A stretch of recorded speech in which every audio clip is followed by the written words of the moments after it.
여러분 보셨는지 모르겠지만 어느 TV 프로그램에서 그 할아버지 할머니들 시골에 계신 그런 분들이 이렇게 퀴즈 게임을 이렇게 TV에서 보여준 적이 있었습니다. 옛날에, 아주 옛날에. 근데 이제 출연을 하는데 맞추는 겁니다. 부부가 이렇게 한 조가 되어서 할아버지가 할머니에게 몸짓으로 동작으로 지금 말하고자 하는 것이 무엇인지 저쪽 할머니는 뭔지 모르지만 할아버지는 알고 그것을 표현을 해야 됩니다. 근데 맞춰야 될 단어가 이제 뭡니까 천생연분이란 단어였습니다. 어떻게 표현할까 막 답답하다가 할머니 못 알아들으니까 여보 나와 당신 사이 우리 이거 있잖아 이거 왼수 이렇게 하니까 너무 답답해가지고 아니 왼수 말고 내자로 우리 사이 있잖아 평생 왼수 이렇게 통하지 않았던 답답함 하지만 웃음을 자아내는 영상을 제가 본 적이 있었습니다. 옆에 부고 계십니까 보시기 바랍니다. 옆에 왼수인지 원수인지 우리 우스개 얘기긴 하지만 그 속에 진리가 있다고 저는 생각이 듭니다.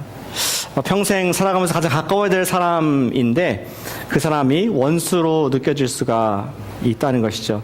근데 또 원수이기는 너무 같이 살기 때문에 정말 우리의 적같이 이렇게 할 수는 없고 하지만 밉기도 하고 같이 살아야 되기도 하고 하면서 새로운 단어를 만들어내는 것이죠. 왼수.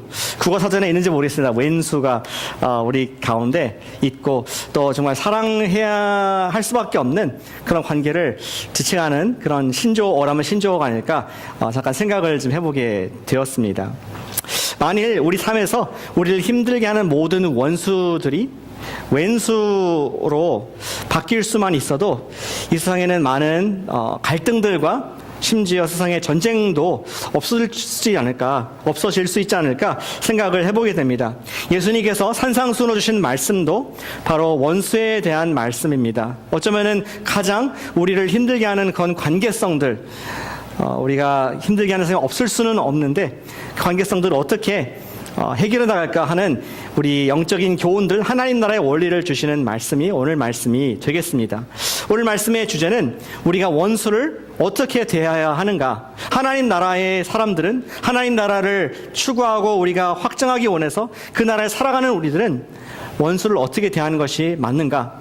예수님께서 직접 설교하신 내용을 함께 봄으로 말미암아 우리가 하나님 나라의 그 교훈을 살아내는 우리 되기를 원합니다. 예수님께서는 두 가지로 아주 간결하게 원수를 대하는 방법을 말씀해 주셨습니다. 첫 번째는 원수를 선대하라는 것입니다. 같이 해보실까요? 원수를 선대하라. 예수님께서 지금까지 쭉 설교하셨던 패턴은 그랬습니다. 과거에 너희들이 이렇게 배웠지만 나는 과거의 명령을 또 마찬가지로 말씀을 해주고 계십니다. 38절에 보니까 또 눈은 눈으로 이는 이로 갚으라 하였다는 것을 너희가 들었으나 그들은 어릴 때부터 들어왔습니다. 지금 예수님을 따라가는 유대인들 그들은 회당에서 랍비로부터 구약의 말씀을 읽으면서 신명기에 있는 19장 말씀을 의거해서 이에는 이 눈에는 눈 너무나 명백하고 너무나 멋진 그리고 워킹하는 그러한 율법과 시스템을 그들은 듣게 되었습니다. 두 가지 목적이 있었습니다. 이 율법에는 한 가지는 굉장히 엄한 명령 무자비한 명령이기 때문에 이 명령을 지킴으로 말미암아 공동체의 정의가 실현되는 조금 더 불공평함이 없어지는 그러한 하나님의 공의가 실현되는 것이 있었습니다. 또 한 가지 의미는 이것을 통해서 너무나 공정했습니다. 이에는 이 눈에는 눈 그냥 내가 맞았으면은 남도 똑같이 때려주는 거니까 이론이어지나 어떤 논란이나 싸움 자체가 존재하지 않는 너무나 명백하고 공평한 시스템을 우리 이스라엘 백성들이 쭉 듣고 또 하나님께 주신 말씀을 알아왔던 것입니다. 그런데 예수님의 하나님 나라의 원리는 많이 달랐습니다. 그 다음 구절에 예수님께서 말씀하시죠. 나는 너에게 이르노니 악한 자를 대적하지 말라. 악한 자를 대적하지 말라. 원수를 대적하지 말라.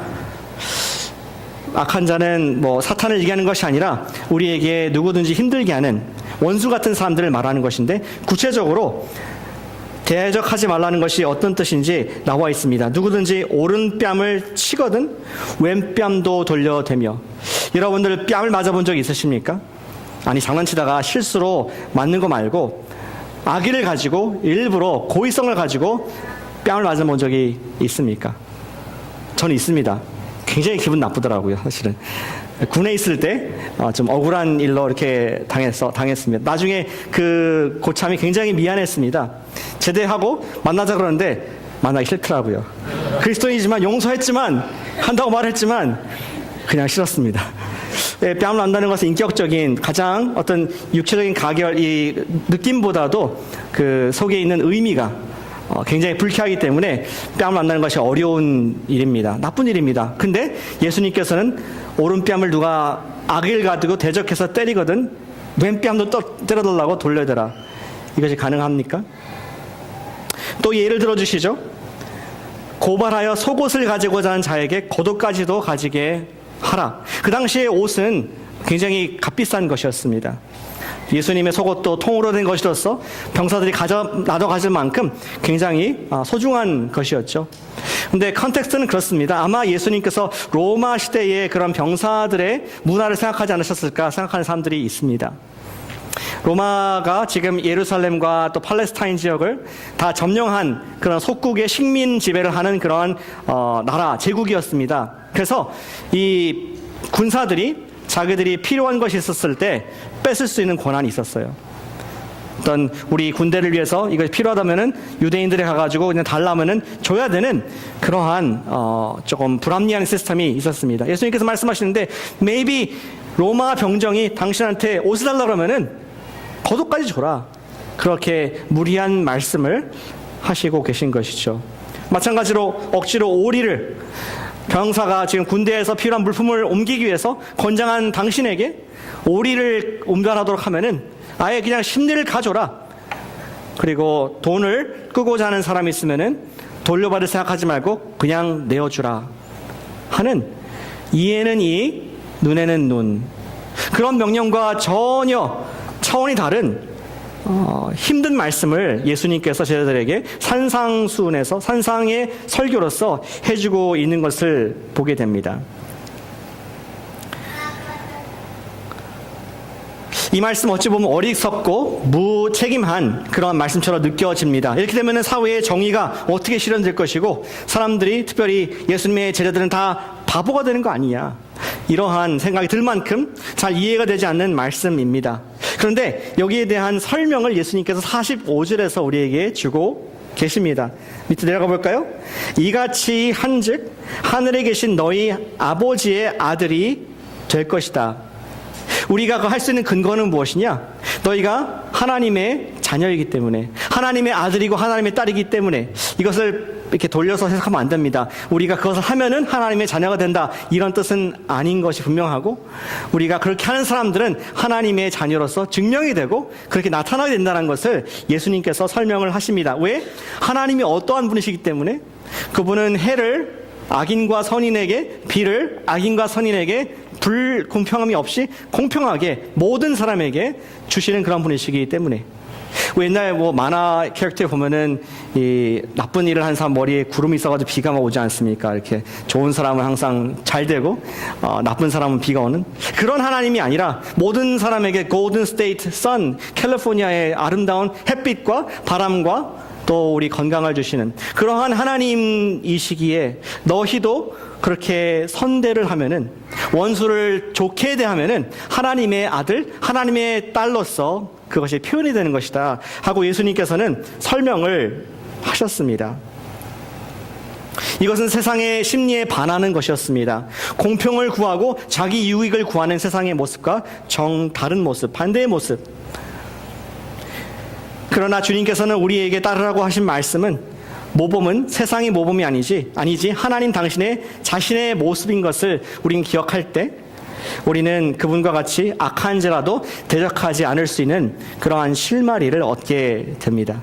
제가 실마리라고 표현을 했습니다. 왜냐하면 이 말씀이 하기 쉽습니까? 어렵습니까? 다 쉬우신 것 같습니다. 집에 가십시오. 어렵죠. 거의 불가능, 아니 거의가 아니라 불가능하다고 생각됩니다. 얼마 전에 여기 우리 주차장을 우리가 주중에 옆에 교회 주차장을 쓰지 않습니까? 신호등에서 여기까지 이제 운전을 하고 우회전 깜빡이를 넣고 들어가는데 충분히 오래 줬다고 생각이 되고 깜빡이를 또 속도도 천천히 가서 우회전해서 들어가는 순간 뒤에서 누군가가 빵 저한테 클락션을 누르는 겁니다. 순간적으로 굉장히 불쾌했습니다. 그래서 저도 모르게 반사신경으로 뒤에 누가 있었나 하면서 거울을 째려보는 제 모습을 제가 뒤에 있으면 섬뜩했을 것 같아요. 섬뜩하라고 이렇게 쳐다봤습니다. 아니 풀리지 않아서 정말 내가 할 수만 있다면 차를 돌려가지고 뒤에 쫓아가서 빵 계속 한 대 맞았으면 두 대를 때려주고 싶은 마음으로 이렇게 제 마음이 아주 불순한 그런 모습을 보게 됩니다. 그 순간에 내가 이래도 하나님의 아들이니까 그냥 선하게 돼야지 이런 마음이 생기면 좋은데 그것을 생각하지 않고 감정적으로 내가 누구한테 나를 치면은 이유 없이 내가 핍박을 받으면은 주먹이 나가는 또 욕이 나가는 우리의 육체에 정욕이 있는 모습을 고백을 할 수밖에 없습니다. 예수님께서 말씀하신 원수를 선대하라는 말씀을 설득하기 위해서 예수님께서 간결하게 말씀하신 것을 사도 바울은 조금 더 길게 그가 서신서에서 로마서에서 설명을 해주고 있습니다. 우리는 원수는 갚는 습성이 있는데 그것은 꼭 되갚아주고 더 갚아줘야 되는 그런 마음이 있는데 하나님의 자녀들이 원수를 선대할 수 있는 이유가 무엇인가 사도 바울이 우리에게 얘기를 해줬습니다. 그 원리는 어떻게 보면 간단한 원리입니다. 그것은 우리가 억울한 일을 당했을 때 그것을 갚아주는 것이 내 책임이 아니라 하나님 책임인 것을 우리가 정말로 이해하고 믿는다면은 우리가 원수를 선대할 수 있다는 것을 사도 바울이 가르치고 있습니다. 여러분 성경 있으시면은 우리 로마서 12장 19절 말씀을 찾아보시면 좋겠습니다. 파워포인트는 없습니다. 로마서 12장 19절 중요한 구절이기 때문에 성경 또 앱이 있으시면은 같이 찾아서 한 목소리로 사도 바울이 또 예수님 말씀을 해석하면서 주신 말씀을 우리가 이해해 보길 원합니다. 로마서 12장 19절 말씀입니다. 복음을 담고 있는 우리 로마서 중에서 이제 그것을 적용하는 섹션인 12장의 19절 우리 원수에 대해서 어떠한 태도를 갖고 접근하기 원하시는지 주님의 마음을 우리가 함께 읽어보기를 원합니다. 로마서 12장 19절 말씀 시작. 내 사랑하는 자들아 너희가 친히 원수를 갚지 말고 하나님의 진노하심에 맡기라. 기록되었으되 원수 갚는 것이 내게 있으니 내가 갚으리라고 주께서 말씀하시니라. 우리가 억울한 일을 당했을 때 우리의 역할은 무엇이냐? 하나님께 내어드리는 것입니다. 그렇다면 하나님의 역할은 무엇이냐? 그것을 갚아주시는 원수는 vengeance, 원수 갚는 것은 내가 아니라 하나님께 있으니 내가 갚으리라 주께서 말씀하셨다 하면서 사도 바울은 옛날 모세의 말씀과 예수님 말씀을 인용하면서 지금 우리 제자들에게 말씀을 하고 있습니다. 하나님께서 정의를 이루어 주실 것이다. 어떻게 가능합니까? 왜 하나님께서는 우리를 위해서 정의를 이루어 주십니까? 그것은 하나님께서 우리의 아버지가 되시기 때문인 것을 믿으시길 바랍니다. 아버지께서 아들을 위해서, 딸을 위해서 갚아주신다는 것입니다. 자녀란 말 자체가 독립된 존재가 아니라는 뜻이죠. 자녀가 있으면은 부모가 있습니다. 우리의 하나님 아버지에 속한 자들입니다. 여러분들이 만약 숲속에서 귀여운 아기, 고양이 같이 생겼지만 사자를 만났다, 만져줬다, 큰일 납니다. 왜냐면은 새끼들을 mess with, 새끼들을 건드리면 누가 있습니까? 어미 사자가 있어서 혼내주기 때문에 함부로 건드리지 않습니다. 하다못해 그렇다면은 하나님의 사람들, 하나님의 아들, 딸이라고 부르는 사람들은 하나님께서 얼마나 더 그가 갚아주시고 보호하시고 이끄시겠느냐 하는 것이 오늘 바울과 예수님의 말씀인 것입니다. 하나님의 자녀된 우리에게 악이 행해지면은 하나님께서는 He takes it personally. 우리에게 당한, 하나님의 자녀에게 당한 것을 하나님께서 직접 해결하신다는 것을 지금 로마서에서 말씀을 하고 있는 것이죠. 이런 원수 갚음에 대한 신뢰, 우리가 그렇게 맡기기 위해서는 하나님께서 나의 참된 아버지시고 나의 목자시고 그분께서 나를 지키시는 자라는 그런 관계성이 강한 사람일수록 우리는 하나님께 맡기고 원수를 선대하는 일들을 할 수 있다는 것을 바울은 말씀을 하고 싶어하는 것입니다. 하나님께 대한 깊은 신뢰가 있는 사람들만이 우리가 이 원수를 선대하라는 말씀을 행할 수가 있다는 것이죠. 예전에 제가 다른 교회에 있었을 때 연세가 조금 있으신 그런 우리 여자 성도님과 함께 교회 사역을 한 적이 있었습니다. 제가 교육부 목사이기 때문에 이제 크리스마스 시즌 연말이 되면은 많은 어린이들 행사, 유스 행사 이런 것들을 오르가나이즈하고 주관을 했습니다. 근데 이분이 어린이 사역에 굉장히 열정이 있었기 때문에 본인이 원하는 어떤 주장하는 것이 있었습니다. 이렇게 해야 됩니다. 전차 앞에서 연습할 때 이렇게 자꾸 얘기를 했는데 그것이 너무나 좀 모두에게 불편한 것입니다. 그분의 주장이 맞지가 않는 것입니다. 나중에 개인적으로 가서 우리 성도님에게 이러이러해서 우리가 그렇게 가지 않는 것이 좋겠다 정중하게 이렇게 말씀을 드렸더니 이분이 좀 감정적으로 이렇게 나오셨습니다. 아니 그게 아니라 내가 얼마나 오랫동안 이것을 해왔는데요. 요즘 젊은 사역자님들은 뭘 몰라서 뭐 어쩌고저쩌고. 제가 그 말 듣고 나서 한 가지 말이 걸렸습니다. 요즘 젊은 사역자들이 누구를 말한 것일까? 왜 나한테 지금 그런 얘기를 하고 있을까? 그냥 부드럽게 얘기했지만 나한테 직접적으로 인격적으로 모독한다는 생각이 들면서 굉장히 불쾌했습니다. 더 이상 대화를 할 수가 없어서 그 순간 기도하자고 끝냈습니다. 근데 문제는 그 뒤에 있습니다. 아무리 생각해도 이 미움이 싹 터요. 그리고 섭섭함이 막 뭉글뭉글 올라오는데 주체할 수 없는, 어떻게 이걸 해결할까 답답합니다 이런 생각으로 가서 한 대 맞았으니까 또 이렇게 할까, 그럼 또 안 되지 목사가, 이런 마음에 참 갈등이 있었습니다. 그리고선 늘 하듯이 주님 앞에 기도로 나아갔는데 어떤 기도를 했는데 하나님께서 마음의 평안을, 그리고 그분에 대한 모든 섭섭함들을 다 사라지게 하는 그런 기도가 있었습니다. 그것은 무엇이었습니까? 제가 이 상황을 주님께 맡겨드렸습니다. 하나님, 제 마음을 아시지 않습니까? 제가 이렇게 마음 품고 이렇게 일을 하고 있고, 제가 이런 말을 했고, 주님, 그분의 마음을 아시지 않습니까? She said this 하면서 하나님께 올려드렸습니다. 그분이 변했을까요? 그 뒤에? 언제나 결론 없지만 제가 변하게 되지 않습니까? 하나님께 온전히 마음을 드린 뒤에, 주님, 제가 제 손을 떠났습니다. 저를 힘들게 하는 것들에 대해서 내가 더 이상 뭐라 하지 않겠습니다. 하나님께서 책임져 주십시오. 하나님께서 나의 목자시라고 하지 않습니까? 예수님께서 나를 위해 돌아가셨다 하지 않습니까? 주님, 책임져 주십시오. 그렇게 기도하고 나니까 얼마나 마음 편한지, 그 뒤에는 해피엔딩으로 끝납니다.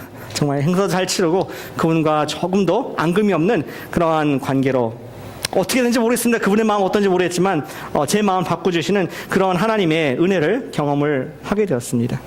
원수를 하나님께 맡긴다는 것은 이제 나는 그에게 악을 갚을 필요가 없고 선을 행할 수 있다는 것을 말하는 것입니다. 원수가 줄이면 먹여줄 수가 있고, 그가 목마르면은 마시게 할 수가 있다는 것입니다. 그가 회개하지 않을 경우 하나님께서 반드시 그를 심판하실 것이라는 그러한 믿음, 그러한 하나님의 정의, 공의에 대한 믿음을 갖고 있는 것이 하나님께 맡긴다는 표현을 하고 있는 것이죠. 원수를 선대할 수 있는 사람은 누구입니까? 이 세상에 누구도, 어떠한 종교도, 어떠한 철학도, 어떠한 독특도한 사람도 할 수 없지만 오직 하나님의 사람은, 오직 예수님의 사람은 할 수 있을 줄로 믿으시길 바랍니다. 하나님께서 그러하신 것처럼 우리도 할 수 있다는 것을 예수님께서 말씀을 하고 계신 것이죠. 주님께서 이 세상을 붙잡고 계시며 그분이 최종적인 공평을 이루실 것이라는 확고한 믿음이 있는 사람은 아무리 나를 힘들게 할지라도 우리는 선으로 악을 이길 수 있다는 것을 말씀을 하고 있습니다. 몇 분에게 한번 말씀해 주실까요? 선으로 악을 이기시길 축복합니다. 축복해 주세요. 선으로 악을 이기시길 축복합니다. 예, 목사님, 거기까지 좋습니다. 예수님께서 원수를 선대하라는 말씀, 내가 많이 은혜 받았으니까 선심 쓸 수 있습니다. 누가 나 힘들게 하면은, 일부를 주고 보내는 마음으로 그냥 잘해줄 수 있습니다. 떡 하나 더 주는 심정으로. 우리 속담에 그런 마음이 말이 참 기가 막히게 떡 하나 준다. 미운 사람에게 딱 맞는 것 같은데 그런 마음으로 보낼 수가 있을 것 같아요. 또 좀 기도하면 평안일 수가 있을 것 같아요. 그런데 그 다음에 있는 말씀만 안 하셨더라면 좋았을 텐데 예수님께서는 원수를 선대하라는 말씀과 더불어 두 번째 우리 원수에 대한 말씀을 하십니다. 같이 해보실까요? 원수를 사랑하라. 예수님께서 똑같은 패턴을 사용하십니다. 네가 들은 것이 무엇이냐? 43절에 이웃을 사랑하고 원수를 미워하라는 것을 너희가 들었으나 아마 아멘 나왔을 것 같아요. 맞아. 내가 레위기에서 우리가 이웃을 내 몸과 같이 사랑하는 것을 말씀을 하셨지. 근데 한 번도 성경에서는 원수를 미워하라는 말은 없습니다. 미워하라는 것이 성경에 없습니다. 죄가 아닌 이상. 근데 그 유대인들이 해석한 것은 이웃을 사랑하고 우리 공동체를 사랑하고 이스라엘을 사랑한 결과 이방인들은 우리가 안 사랑해야 되는구나. 그들은 사실 미워해야 되는구나. 대적해야 되는구나. 이러한 잘못된 적용을 하고 있었는데 너희가 그것을 들어왔다. 지금까지 그것을 알아왔다. 예수님께서 그들의 말을 인용하신 것이었습니다.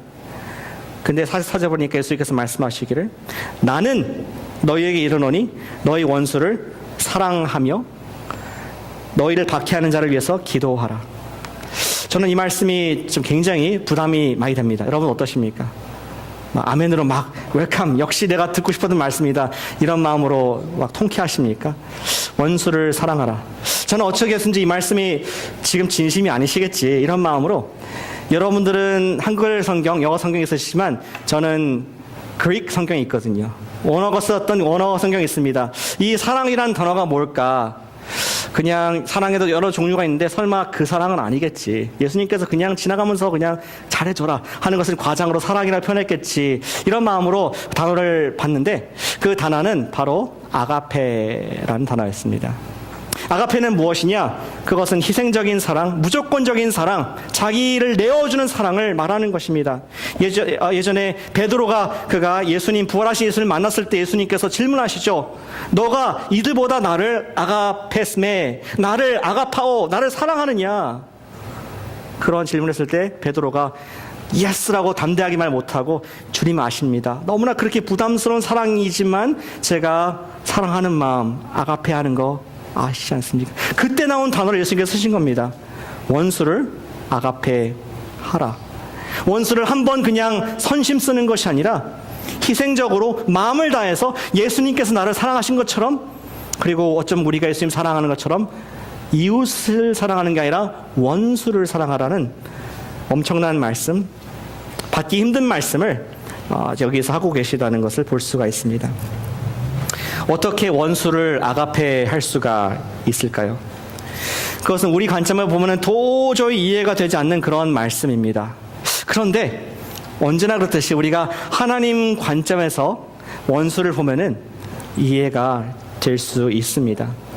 주님께서는 우리가 생각하는 원수에게 은혜를 베푸시며 우리가 생각하는 그 원수가 하나님께서는 은혜의 수혜자이시며 심지어 그를 위해서, 나를 위해서 보낸 그 똑같은 예수님을 보내셨다는 것을, 모든 사람들이 하나님과 원수되었던 관계였는데 그들이 돌아오기를 원하시는 하나님의 마음을 우리가 성경에서 읽으면서 이 말씀을 볼진데 왜 원수를 사랑하라는지 우리는 조금이라도 이해할 수가 있습니다.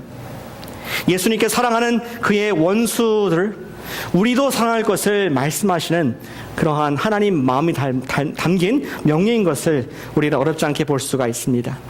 원수에 대한 감정이 격하고 미움이 가득할 때 원수를 사랑하라는 말씀은 너무나 힘든 것이지만 그것에 우리가 예수님의 제자의 마음으로, 의지적으로, 결단의 마음으로 순종할 때 예수님께서도 우리가 힘든 건 아시면서 우리에게 상이 있다라고 말씀을 격려를 하고 계십니다. 46절에 보실까요? 너희가 너희를 사랑하는 자를 사랑하면 무슨 상이 있느냐? 세리도 이같이 아니하느냐?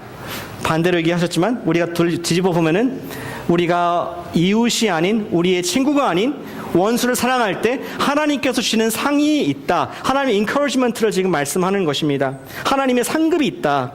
그리고 우리가 어떻게 돼? 48절에 보니까 결과로서 하늘에 계신 너희 아버지의 온전하심과 같이 너희도 온전할 수가 있다. 하나님이 퍼펙트하신, 온전히 선하시고 온전하신 분이신 것처럼 우리도 그분을 닮은 선을 모습을, 온전한 모습을 나타낼 수 있다라고 우리에게 말씀해 주고 있습니다. 우리 산상수훈 마태복음 5장과 6장 7장에 나와 있는데, 다른 복음서에 있는 누가복음에 있는 말씀 보면은 거기도 산상수훈이 있습니다. 비슷한 말씀, 누가의 관점에서 기록한 예수님의 설교가 있습니다. 거기 보면은 6장 35절에 이렇게 분명하게 상해되어 적혀 있습니다. 오직 너희는 원수를 사랑하고 선대하며 아무것도 바라지 말고 구워주라.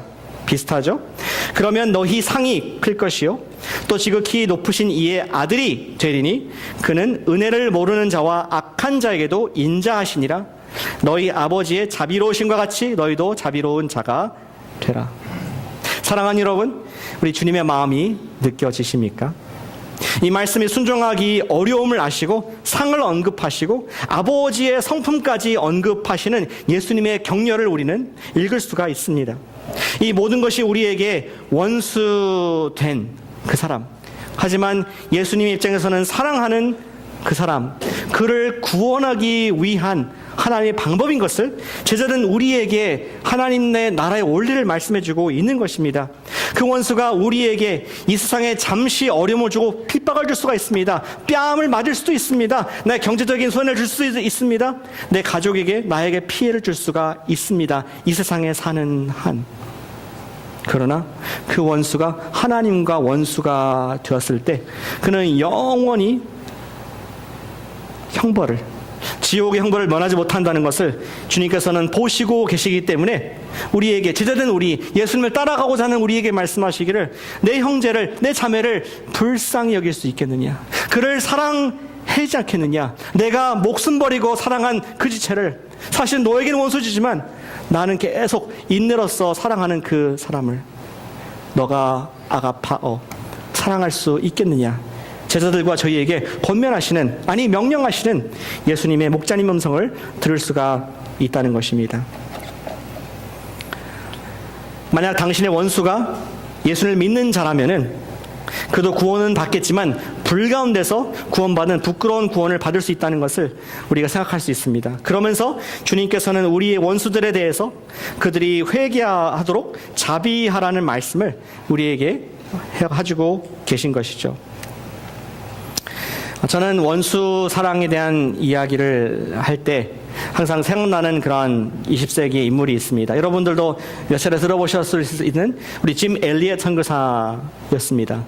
그는 여기 우리 북쪽에 있는 오레곤, 포틀랜드에서 태어나서 1954년도인가 태어나서 공부를 하고 위튼 칼리지에서 수석으로 졸업을 하고 미국에서 직장을 잡고 뭐 할 수 있는 총무받는 젊은이였습니다. 그리고 이제 결혼하고 신혼이 되었습니다. 근데 그의 마음에 부담 한 가지 있었습니다. 하나님께 주신 부담을 생각했습니다. 뭐냐면은 It's not fair. 어떤 사람들은 복음을 한 번, 두 번, 세 번씩 듣는 기회가 있는데 어떤 사람들은 한 번도 못 들어보지 않았느냐. 나는 그분들에게 가겠다 하면서 자기의 젊은 그 혈기를 가지고, 젊은 비전을 가지고 그가 베네수엘라, 남미로 가서 복음을 증거할 결정을 하게 됩니다. 그리고 거기에 지내면서 알게 된 부족, 그들에게 복음을 전할 생각을 하게 됩니다. 아우카 부족이라는 그분들에게 어떻게 발견됐냐면은 거기에 에이비에이션, 비행 선교사로 일하는 어떤 분이 부족을 하나 발견했는데 그분들에게 한 번도 복음이 들어가지 않았다는 것을 보고하게 되었고, 그들은 기도하면서 의도적으로 선물을 그 지역에 떨어뜨리게 됩니다. 며칠 동안.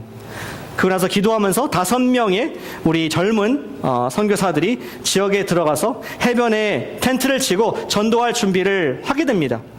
근데 소식을 기다려도 선교 본부에 소식이 오지 않는 것이었습니다. 나중에 사람이 가서 보니까 5 그루의 시체만 발견되었습니다. 그들은 모두 다 살해가 되었습니다. 아우카 부족이 그들의 창과 또 도끼에 의해서 잔혹하게 살해된 그들의 모습을, 그들의 시체를 발견하게 되었는데, 더 놀라운 것은 그들의 주머니에 피스톨, 권총이 있었음에도 불구하고 한 발도 발사되지 않고 다 죽어버린 그 민족의 복음화를 위해서 희생된 헌신과 사랑을 볼 수가 있었습니다. 근데 이야기 거기가 끝이 아니죠. 5명의 돌아가신 선교사님들의 젊은 부인들이 남편들이 못다한 하나님의 일들을 하기 위해서 그들이 그 부족에 들어갑니다. 근데 나중에 알게 된 것이지만 그 부족은 여자는 죽이지 않는, 여자를 죽이면 그것은 아주 수치스러운 일이라고 생각했기 때문에 죽이지 않았고 그들이 사역을 5년 동안 했습니다. 특별히 간호 사역을 했습니다. 근데 그 추장이 한 번은 짐 엘리엇의 부인을 불러다가 물었습니다. 내가 사실 궁금한데 지금 5년 동안 어떻게 우리를 이렇게 사랑하고 섬겼느냐. 그러니까 이제 엘리엇의 부인이 얘기를 합니다. 사실은 나는 5년 전에 이 마을에 들어왔던 짐 엘리엇이라는 사람의 부인인데 하나님께서 나를 너무 사랑하시고 나에게 축복을 주신 것이 많아서 남편의 사역을 당신이 죽였지만 그 사람을 사역을 이어가고 하나님 복음을 전하기 위해서 이곳에 왔다. 그 말을 듣고 추장이 감동을 받아서 자기가 예수님을 믿을 뿐만 아니라 온 마을이 예수님을 믿는 그런 것으로 바뀐 선교 역사를 우리가 지금도 기억을 하고 있습니다. 우리가 원수를 사랑할 이유는 무엇입니까? 단순합니다. 우리가 거룩해서 예수님 제자로서 성령 충만해서가 아니라 우리가 원수를 사랑할 이유는 하나님께서 그분들을 사랑하시기 때문에, 하나님께서 천하보다도 귀하게 보시기 때문에 우리가 사랑해야 되는 줄로 믿으시길 바랍니다. 원수를 아가파오, 사랑하라. 원수를 사랑하여 그들을 위해서 기도하고 복음을 전할 때 우리는 하나님의 자녀인 것을 확증한다. 하나님의 사람인 것을 확증하고 상급이 있다는 것을 제자들 격려하시면서 말씀하시는 주염성을 우리가 들을 수가 있습니다. 어제 7분의 우리 교회 성도님들께서 예수님의 이름으로 과테말라 지역 갔습니다. 이번에 가는 지역은 과테말라 북서쪽에 있는 산간 지역, 고산병 때문에 좀 고생할 수가 있다고 하는데 높은 지역에 있는 마야 백성들, 마야 사람들, 특별히 맘족이라고 하는 그런 분들입니다. 근데 거기에는 현지에 있는 복음 전화하시는 분들도 많이 안 들어왔고 또 교회도 별로 없어서 이번에 선교사님도 처음 들어가는 지역인데 같이 가서 복음을 전하게 되었습니다. 왜 갔습니까? 7분이 자신들의 시간과 물질과 또 복음을 가지고 간 이유가 하나님께서 목숨 걸고 사랑하신 그분들이 그곳에도 있기 때문에, 복음을 못 들어본 영혼들이 있기 때문에 간 줄로 믿습니다. 또 그것을 보낸 여러분들 똑같은 마음으로 보내신 줄로 생각합니다.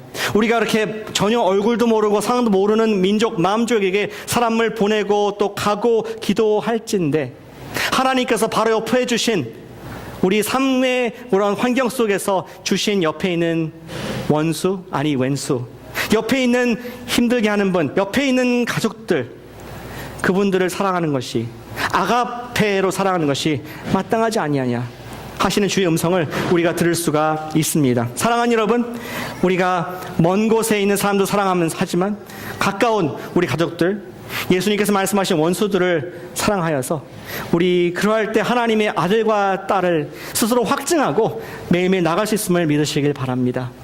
우리 마지막 권면을 이렇게 드리길 원합니다. 우리가 불가능한 자비, 불가능한 말씀이죠. 불가능한 자비를 베푸는 것이 주님의 뜻인 줄 믿습니다.